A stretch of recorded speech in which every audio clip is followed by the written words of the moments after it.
Let's look at some properties of real numbers. For example, which real number property justifies each of these four statements? Well, let's first recall some properties of real numbers. And we are assuming here that all the variables, both in the example as well as in the table, represent real numbers. Let's look at this first statement here. 5 times AB is equal to 5A times B. It turns out that the property that's being illustrated here is the associative property for the operation of multiplication. It's this property here. So let's write that. Associative property for the operation of multiplication, and we'll just write the little multiplication symbol here.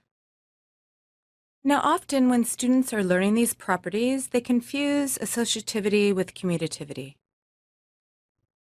With the commutative property, we flip or reverse the order.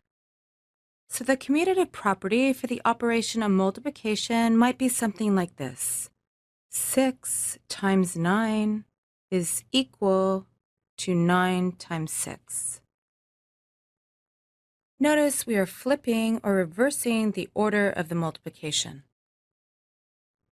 Think of a commuter going back and forth to school.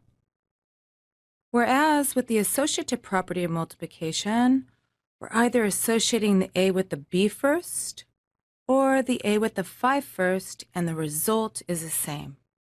All right, what about this second statement here? 4 plus R is equal to R plus 4. This is demonstrating the commutative property for the operation of addition. It's this property here. Notice we are flipping or reversing the order of the addition. So this is the commutative property for the operation of addition. We'll put the little plus here. All right, what about this third statement here?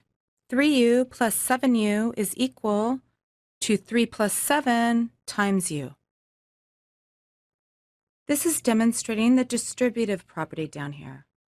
But notice that our statement is starting on the right and then going to the left.